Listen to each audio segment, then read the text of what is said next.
राधे राधे। मैं हूँ डॉक्टर मोनिशा डोले और आपका बहुत बहुत स्वागत है इस प्यारे से चैनल में spiritual awakening with doctor Monisha. आपके लाइक्स और कमेंट्स के लिए हमेशा की तरह बहुत बहुत धन्यवाद। तो वीडियो को देखने के बाद नीचे कमेंट सेक्शन में अपने थॉट जरूर शेयर करें। अगर चैनल को सब्सक्राइब नहीं किया है अभी तक तो फटाफट से सब्सक्राइब करें और मुझे थोड़ा सा प्यार और बल दीजिए। अगर आपको अपनी अवेकनिंग जर्नी में काउंसलिंग और थेरेपी सेशंस की जरूरत है तो आप मेरे साथ सेशंस बुक कीजिए। Email me at monishadole@gmail.com। दोस्तों, आज मैं आपके साथ बहुत ऑनेस्ट कुछ शेयर करना चाहती हूँ। मेरी हर एक वीडियो में यही कोशिश रहती है कि मैं आपके साथ ऐसे ही इंफॉर्मेशन शेयर करूँ जो मैं खुद प्रैक्टिस करती हूँ, जिन्हें मैं खुद मानती हूँ और जो मुझे लगता है कि सही है। मैं भी स्पिरिचुअल अवेकनिंग जर्नी में आगे ही बढ़ रही हूँ। ऐसा तो है नहीं कि मैं कोई संत हूँ।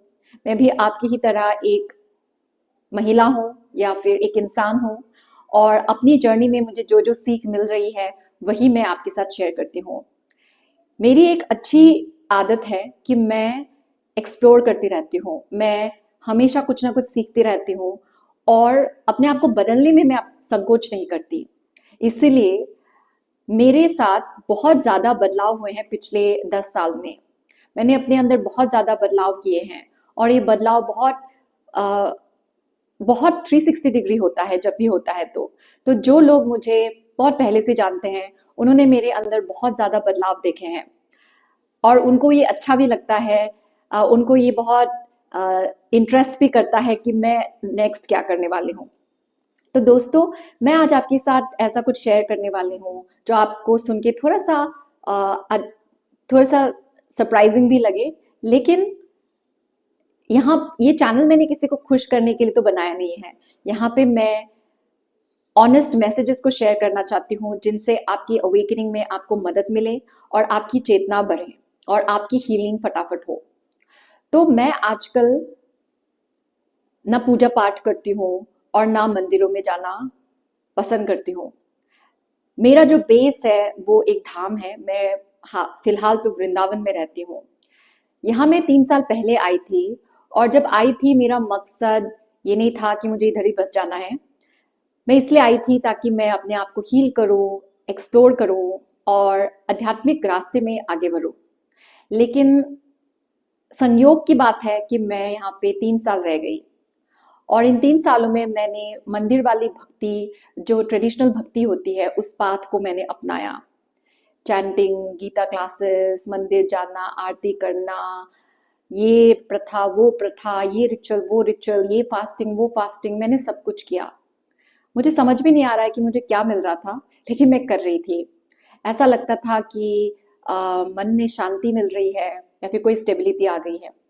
लेकिन जैसे जैसे मैं आगे बढ़ रही हूँ और मैंने साइकोलॉजी को भी समझा है, अध्यात्म को भी मैं और एक्सप्लोर कर रही हूँ। और ये तो निरंतर यात्रा है दोस्तों।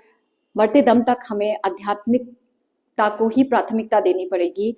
हमें अपने अंतर आत्मा को प्राथमिकता देनी पड़ेगी और अपने आप को बार बार एक्सप्लोर करते रहना है। और ज्ञानियों ने भी यही बोला है कि आपको अपनी पर्सनैलिटी को बार बार तोड़ना पड़ेगा। आप अपनी पर्सनैलिटी से, अपनी हस्ती से अटैच नहीं हो सकते, क्योंकि अगर आप अपनी हस्ती से अटैच हो गए तो वो भी एक भ्रम ही है, वो भी एक इल्यूजन ही है। तो साइकोलॉजी पढ़ने का बहुत फायदा ये हुआ, मैनिफेस्टेशन पढ़ने का फायदा ये हुआ कि मुझे कुछ कुछ जो ट्रेडिशनल भक्ति है, जो परंपरा से आई हुई है, उसमें मुझे बहुत कुछ भेद लगे, उसमें मुझे बहुत कुछ गैप लगे, लूप होल्स लगे, क्योंकि मैंने साइकोलॉजी को भी पढ़ा हुआ है, मैंने मैनिफेस्टेशन को भी पढ़ा हुआ है। तो अभी मेरा जो रास्ता है वो अलग है। अलग नहीं, हम सबका रास्ता एक ही है। जो जिनकी अवेकनिंग हो रही है, जो लोग समझते हैं कि वो ट्विन फ्लेम जर्नी में है, उन्होंने कहीं पे पढ़ा है या सुना है कि आपकी यात्रा जो है मोक्ष की तरफ है। लेकिन एक भ्रांति है कि मोक्ष आफ्टर लाइफ में मिलता है। जी नहीं, मोक्ष आपको इसी लाइफ में मिलना है और आज ही मिलना है, अभी मिलना है। मोक्ष का मतलब क्या आप इस पल मुक्त फील करते हैं, क्या आप अभी लिबरेटेड हैं। आफ्टर लाइफ का बाद में देखेंगे, लेकिन इस जीवन में क्या आप मुक्त फील करते हैं।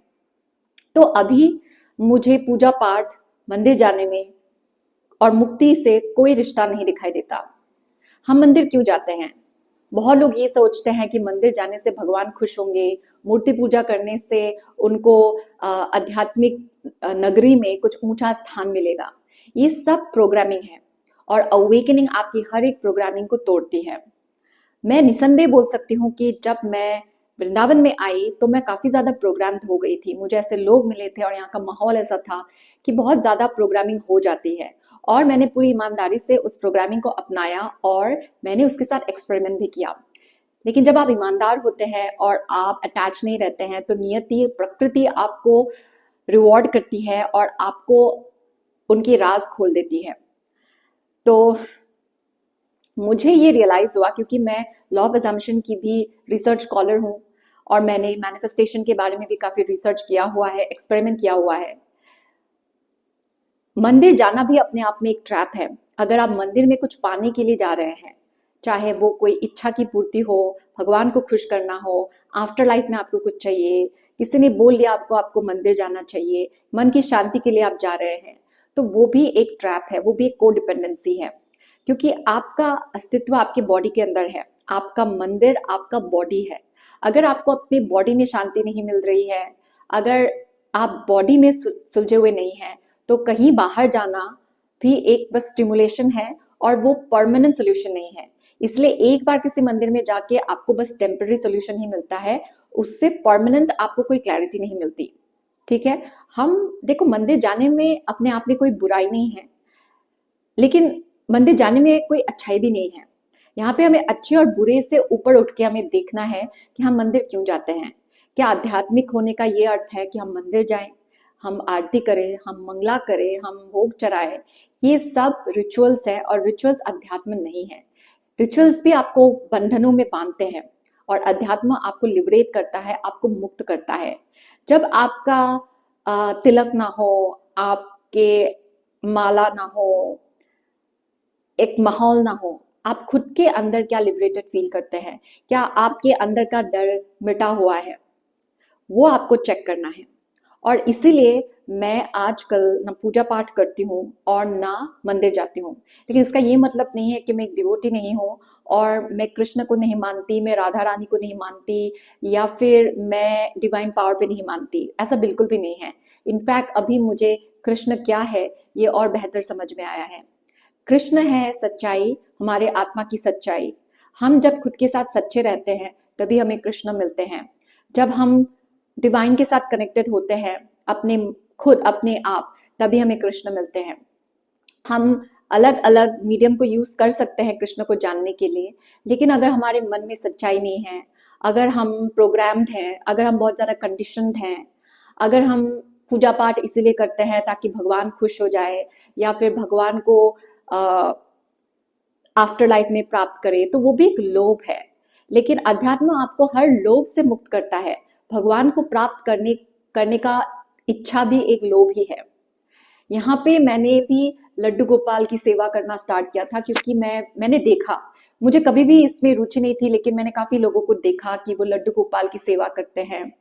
तो ये भी अपने आप में कल्ट है, एक रिचुअल है कि लोग उनको खाना खिलाते हैं, एक मूर्ति लाते हैं लड्डू गोपाल, उनको खाना खिलाते हैं, उनको सुलाते हैं, उनको नहलाते हैं, उनको रात को ढक के रखते हैं। मैंने ये भी किया, लेकिन मुझे दिल से तो कोई कनेक्शन फील नहीं हुआ, लेकिन मैं करती रही। लेकिन आजकल मुझे समझ में आया कि मैं क्यों करती हूँ। इससे आप फालतू में एक मेटल के साथ अटैच होते हैं और अध्यात्म आपको हर चीज से डिटैच होना सिखाता है। लेकिन जो कल्ट है, जो पॉपुलर भक्ति आजकल प्रचलित है, उसमें आपको मूर्तियों के साथ अटैच होना सिखाते हैं, आपको भगवान का कुछ अलग ही अटपटा सा कहानियां सुनाते हैं और इससे आप अटैच होते हैं। और ये मेरे साथ भी हुआ है। मेरी कॉन्शियसनेस बहुत ज्यादा डाउन हो गई थी, मैं अपने आप को बहुत छोटा समझती थी जब मैं बहुत ज्यादा रिचुअल्स करती थी।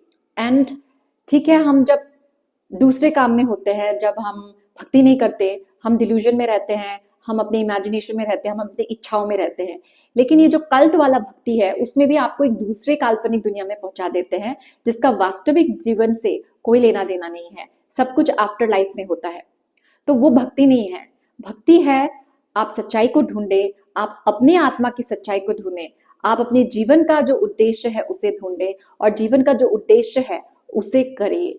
आज मेरे लिए कृष्ण कोई लड्डू गोपाल नहीं है, कोई श्याम सुंदर नहीं है, कोई बिहारी जी नहीं है, कोई राधा रमन नहीं है। मेरे लिए कृष्ण है सत्य, मेरे लिए कृष्ण है चेतना, मेरे लिए कृष्ण है लिबरेशन।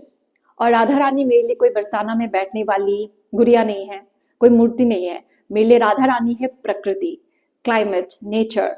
और आज का जो ये वक्त है, इसमें अगर हम क्लाइमेट की सेवा नहीं कर रहे हैं, हम क्लाइमेट को नुकसान देने वाले कार्य कर रहे हैं, कर्म कर रहे हैं, तो हमसे बड़ा अभक्त और पापी कोई नहीं है। क्लाइमेट को हमारी जरूरत है नहीं। क्लाइमेट को हम जितना नुकसान पहुंचाएंगे, क्लाइमेट भी उल्टा हमसे बदला लेंगे। माँ है हमारी प्रकृति, सहती है, लेकिन कब तक सहेंगी? एक वक्त ऐसा आएगा जब वो बस थोड़े से हिलेंगी और हमारा विनाश हो जाएगा। जो होना है वो तो होगा ही, जो विनाश होना है वो तो होगा। लेकिन हमें ये देह मिला है, हमें ये शरीर मिला है, हमें ये जीवन मिला है। तो ये शरीर, ये जीवन जो मिला है, उसमें अगर हम प्रकृति अगर सेवा कर पाए थोड़ा सा, तो हमारा ही कल्याण होगा। इसमें प्रकृति का कुछ भला नहीं होगा, हमारा कल्याण होगा। तो प्रकृति की सेवा ही मेरे लिए सच्ची भक्ति है। और प्रकृति की सेवा तभी कर सकते हैं जब कृष्ण का ज्ञान हो, सच्चाई का ज्ञान हो, सच्चा ज्ञान हमें मिले, सच्चे गुरुओं को हम सुने, ना कि ऐसे गुरुओं को सुने जो काफी प्रचलित हैं, बहुत ज्यादा पॉपुलर हैं, जो परंपरा को फॉलो करते हैं, जिनको हिस्ट्री के बारे में नहीं पता, सोशियो इकोनॉमिक कंडीशंस के नहीं पता, हमारे शास्त्रों के बारे में भी नहीं पता। तो मंदिर जाने में, पूजा पाठ करने में कोई बुराई तो सच नहीं है, लेकिन कोई अच्छाई भी नहीं है। अभी इधर ही धाम में एक बहुत बड़ा मंदिर स्थापित हुआ है, शिव जी का बहुत बड़ा मंदिर है। और यहाँ पे उन्होंने ये ट्रेंड सेट किया है कि शिव जी को जल चढ़ाने के लिए आपको वहां से पानी खरीद के 50 रुपए में खरीद के जल चढ़ाना है। तो इसमें तो कोई भक्ति का, लिबरेशन का, मुक्ति का, ज्ञान का कोई संबंध नहीं है। बस एक ट्रेंड है, एक कल्ट है, एक मान्यता है जिसपे लोग पैसे कमा रहे हैं, और इसको ही हम सब सपोर्ट करते आ रहे थे। तो अवेकनिंग आपको जागना सिखाती है, आपकी आंखें खोलती है। कोई बात नहीं, अगर आप भी वो सब कर रहे थे, मैं भी कर रही थी, बहुत कुछ नहीं कर रही थी, लेकिन बहुत सारे कल्ट मैंने भी सीखे थे। कोई बात नहीं, उससे कोई फर्क नहीं पड़ता कि आपने कल क्या था, लेकिन आज आप जाग जाइए और अपने हर कस्टम, हर ट्रेडिशन को क्वेश्चन कीजिए। आप मंदिर जाते हैं तो कुछ पाने के लिए जाते हैं या फिर कुछ छोड़ने के लिए जाते हैं? अगर हम कहीं जाते हैं तो हमें छोड़ना चाहिए। अगर हम जाते हैं तो हमें अपने गुस्से को छोड़ना चाहिए, स्ट्रेस को छोड़ना चाहिए, अपने डिजायर्स को छोड़ना चाहिए, हमारे अटैचमेंट को छोड़ना चाहिए। अगर कोई व्यक्ति या कोई स्थान आपको उसमें मदद करता है तो वो आदरणीय भी है, लेकिन हमें उन पे डिपेंडेंट नहीं होना चाहिए। थोड़े टाइम के लिए उन सब चीजों की सहायता लेना कोई बुरी बात नहीं है, ले। आप हीलर्स की सहायता ले सकते हैं, मंदिर का सहायता ले सकते हैं, पूजा पाठ का सहायता ले सकते हैं जब आपको बहुत ज्यादा हीलिंग की जरूरत है। लेकिन आपको किसी भी चीज पे डिपेंडेंट नहीं होना चाहिए। आपको शांति अपने अंदर से लाना पड़ेगा, आपको प्रेम भी अपने अंदर ही लाना पड़ेगा, आपको क्लैरिटी भी अपने अंदर से ही लाना पड़ेगा। वही है असली अध्यात्म और वही है असली भक्ति। तो बस यही मैं आजकल प्रैक्टिस करती हूँ। मेरे लिए सबसे बड़ी पूजा है, पूजा करने का सबसे बढ़िया तरीका मेरे लिए है ग्रैटिट्यूड। अगर मैं निरंतर प्रकृति को, डिवाइन को धन्यवाद देती रहूं कि मुझे भी ये जीवन मिला हुआ है और मेरे जीवन में जो कुछ भी है उसके लिए अगर मैं धन्यवाद देती रहूं, तो मुझे नहीं लगता कि भगवान को अगरबत्ती की जरूरत पड़ेगी, फूल की जरूरत पड़ेगी, भोग की जरूरत पड़ेगी। क्योंकि भोग भगवान को देना भी हमारे अपना ही प्रोजेक्शन है, क्योंकि भगवान कंज्यूम करने के लिए नहीं आए हैं। ये हमारा खुद का कंजम्पशन वाला माइंडसेट है। ठीक है, इस टॉपिक पे हम और चर्चा करेंगे। आज का वीडियो बहुत ज्यादा लंबा हो जाएगा। बस मैं आपके साथ ये सब शेयर करना चाहती थी और आपकी भी चेतना को थोड़ा बढ़ाना चाहती थी। आप मेरे साथ सहमत हो सकते हैं, असहमत हो सकते हैं, इससे मुझे कोई लेना देना नहीं है। लेकिन मेरी चेतना जो बोलती है, मेरी अंतरात्मा जो बोलती है, मैंने उसको शेयर किया आपके साथ। तो बस आज के लिए इतना ही। अपना ध्यान रखें, ध्यान से जिए, दिल से बोलिए, राधे राधे।